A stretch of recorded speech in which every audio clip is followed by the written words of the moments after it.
Well, good evening. It's great to see everyone out this evening. I'm excited about the opportunity to get into some thoughts that I've prepared for you guys, and I hope this is as beneficial as it is as beneficial for you all as it was for me. Get this right. So I want to tell you something that really happened. One of the first times that I crossed paths with Mr. Johnny Lunsford was here at the church building, and I was at my usual spot there, kind of at the doorpost, shaking hands, greeting people as they come in. And here comes this Johnny fellow, looking kind of straightforward, straight past me, and kind of talking to others, but he didn't even acknowledge my existence. Just walked right past me. Fast forward a little bit, this Johnny fellow moves into town, and I'm thinking, great. Here comes this guy, this weirdo. We rounded up all the teenagers. We meet him out at the spot that we go to unload. And I anticipate, to be helping with this guy who gave me this negative first impression. We start helping to unload, and all of a sudden, this enthusiastic, handshaking, welcoming, super thankful guy comes up and is just hugging on us, welcoming us. I'm like, well, this does not add up. It's not the first impression I had of this guy. And now it's someone who I eat lunch with, at least probably once a week. Someone I would consider a dear friend. And one day, we were at lunch, and I told him about that encounter at the entrance there. He said, I was probably just looking for my wife and kids to know where to sit. I was like, oh, now I'm the bad guy. Thanks for making me feel bad. But why did I create this scene in my head of that guy at the beginning? I created a narrative about Johnny before I even gave him a chance, built off of one small encounter, one snippet of a time. So the facts of what happened, they stopped, but the story up here kept going. And this example is a prime example of assumption. The stories we tell ourselves, filling in the blanks with what makes sense to us. And Scripture warns us about this. So tonight I want to look at 3 stories that display creating false narratives. So I invite you to turn to Joshua chapter 22 to begin with. Joshua chapter 22.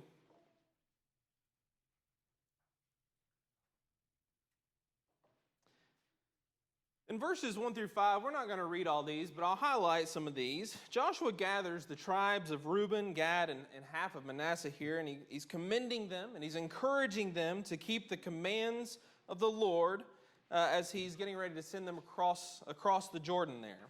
In verse 10, it says the eastern tribes, they construct an altar of imposing size.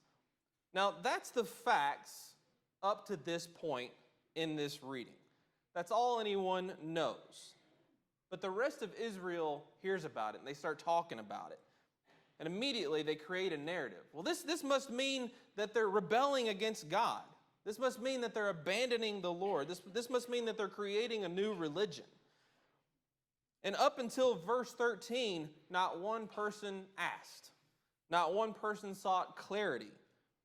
Not one person said, hey, what's this altar for of imposing size? I don't think they'd added that last part, but I think it'd be funny if they did. Israel simply assumed the worst so strongly that in verse 12, they prepared for war. Now, before we judge Israel too harshly, I think we need to understand why this altar might have caused such a panic.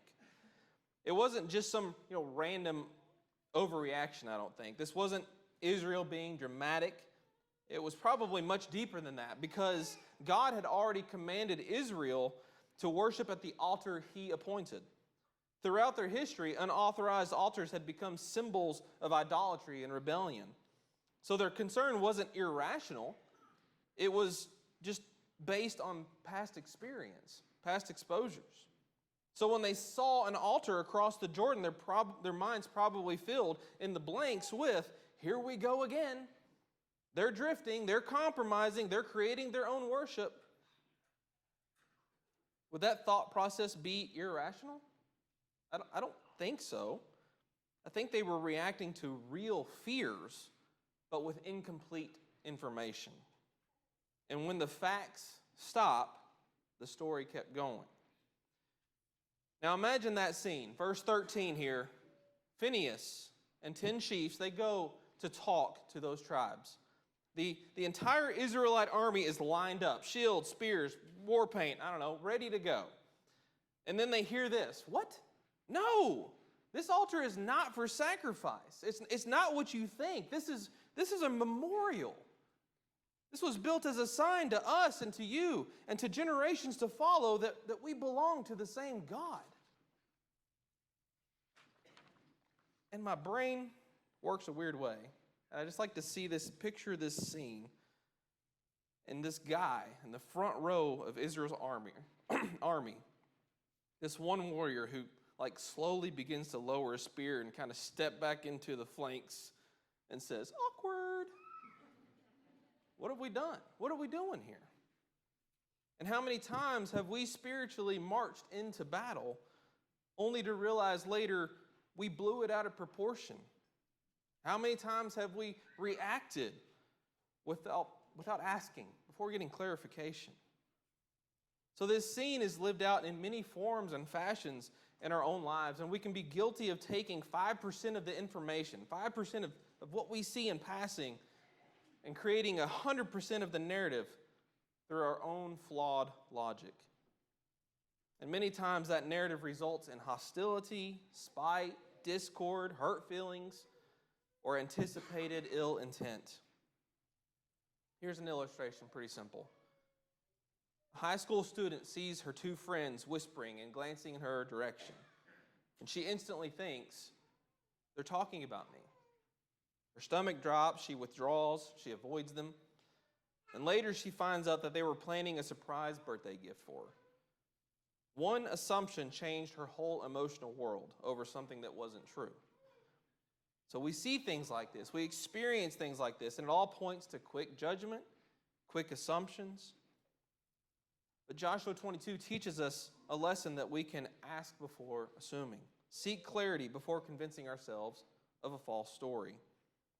And because of that one conversation that Phinehas and the 10 chiefs had, a war was prevented.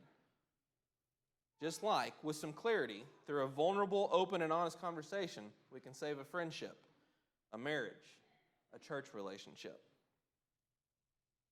Sometimes we assume the worst about people's actions, but sometimes we assume the worst about their hearts. So I want to consider another example in 1 Samuel chapter 1.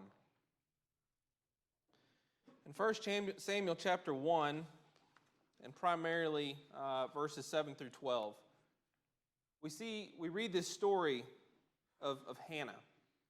And here, Hannah is heartbroken.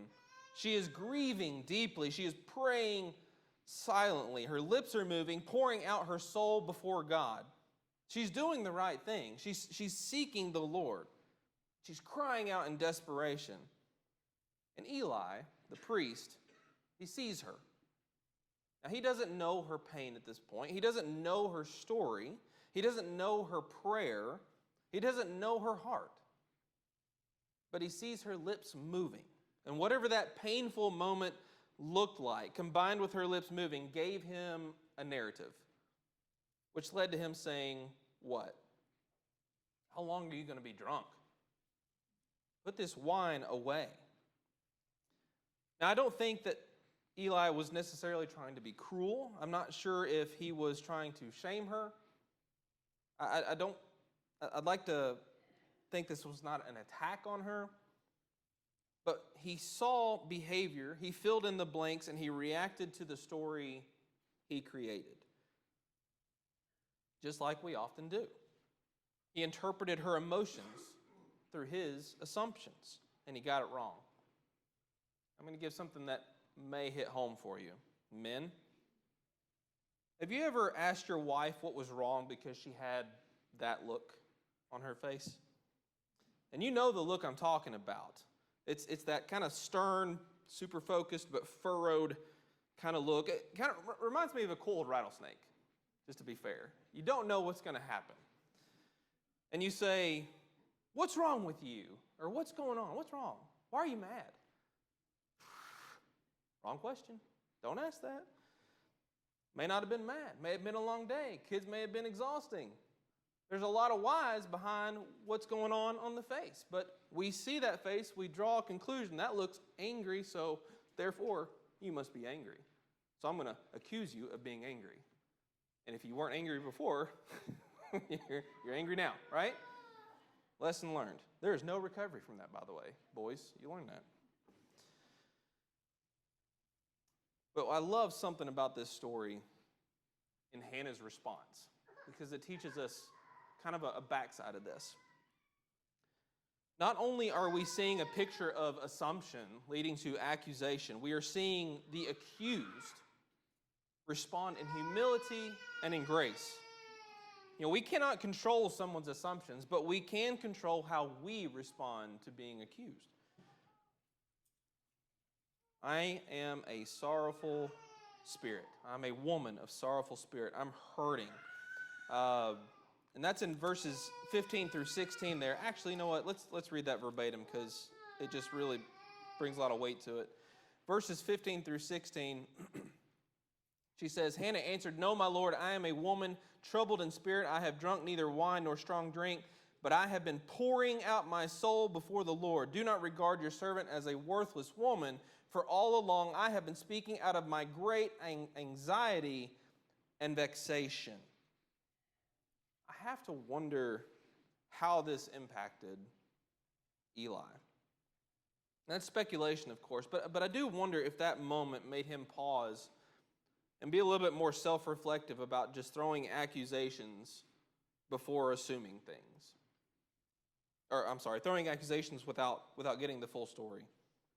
And because she explained herself, the misunderstanding ends. So sometimes we see behavior and then we assume motive, but we don't know the heart. There's a couple passages from Proverbs chapter 18. The first from 13, Proverbs 18:13 says, "He who answers a matter before he hears it, it is folly and shame to him." And I think that here, Eli took action before giving Hannah a chance to be heard. He reacted before he listened. He judged before he asked. I want to pair that with a few verses later in 17, where Proverbs 18:17 says, "The first one to plead his cause seems right until his neighbor comes and examines him." Now, in this situation, Eli's first story that he built, that seemed right until Hannah explained her heart, until she was able to bring her part to it. And so many times we have already built the narrative in our minds, and we're convinced, we've convinced ourselves of our own truth without considering the other's input, or maybe their questions or their concerns. People will misread us. They will misunderstand us. We will misunderstand them. People will assume things about us that aren't true. We can be guilty of assuming things that aren't true about them. But if we are exposed to that assumption, we have a choice. We can react hastily, withdraw, get defensive, get angry, build our own false story, or we can respond like Hannah did with grace and speak truth. Be vulnerable. Tell them what's going on. As I was working through some of these points and thoughts, I kept getting this question in the back of my head. Why does this happen, though? Why do we sometimes do this? What drives us to be assumptive and so often put it in a negative context? If you were to look into this, you can fish around for a while and you'll find a lot of different things out there, but there's a couple top contenders of feedback. And those are fear and pride. Those were two of the top feedback answers. Fear of abandonment, fear of rejection, fear of what others will think, and then pride. When I saw pride, stuck out like a sore thumb.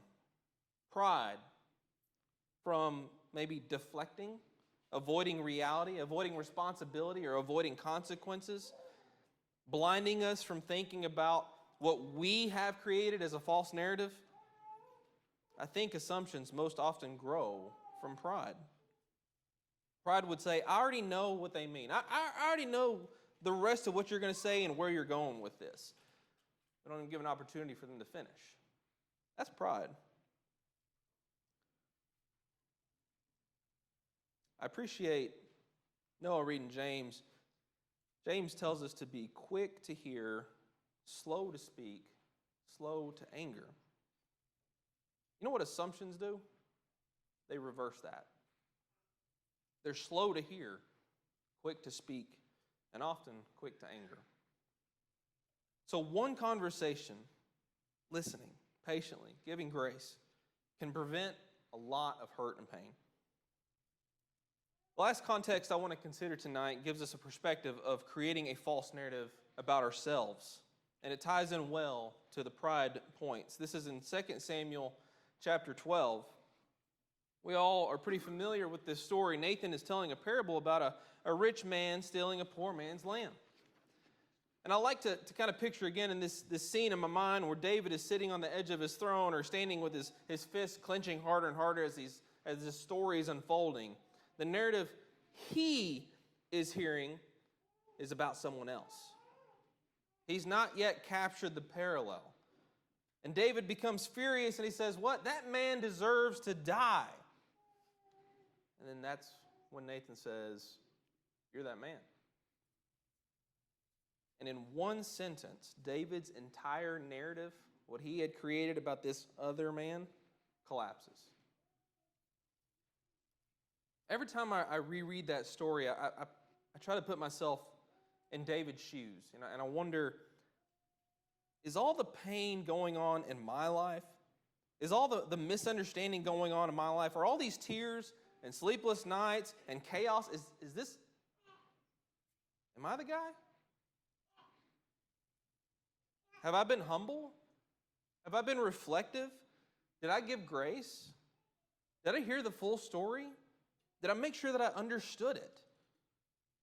Or did I just assume the worst in every situation? There's some things that I think we can bring from these examples that are very simple, but can be very effective. Things like seeking clarity. What facts do I actually know versus what story have I created? If something's been said or if something's been done that it's kind of rubbing me the wrong way, why not just talk about it? Go figure out what's going on. Give grace instead of suspicion. You know, a lot of people worry about asking questions. I don't know what it is. I don't know if it's because it makes us feel like we're not smart enough, not intelligent enough, we're not clicking with everyone else. But you know what? A strong person steps in and says, "Hey, I'm lacking some understanding on this. Can you clear that up for me?" That's being humble.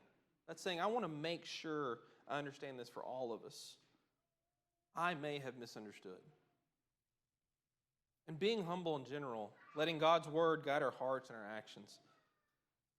The verse that says, "Love believes all things," I was thinking about that verse and how, that doesn't mean being gullible toward everything. It does point to choosing charity over suspicion, choosing grace, choosing good intent, choosing hope. Are we doing that? So as I bring this to a close, I want us to think about this. The stories we tell ourselves can be very powerful, but can many times be false. The story God tells us, though, it's redemptive, and it is complete truth. Sometimes we can be like Israel, ready to go to war over something we never went to our brother about. Sometimes we can be like Eli, misreading someone's heart because we didn't slow down long enough to listen. Sometimes we can be like David, telling ourselves a story about our own righteousness while ignoring the truth God is trying to show us. That ain't me, that's someone else, and they deserve X, Y, Z. I'm thankful that Johnny gave me the opportunity to discover the story I had told myself at the beginning was false. Otherwise, we wouldn't share lunch once a week. Actually, he buys my lunch most of the time, so that's a perk, right? No, I'm kidding. We communicated it. We talked about it. We said, that was just a misunderstanding, man. A silly misunderstanding. What's the opposite? What if we don't talk about those things? We pass each other here in the building. We sit on opposite sides. We avoid them. Is that what we want? We have conflict or confusion? No, that's not what we want. We want to talk about these things.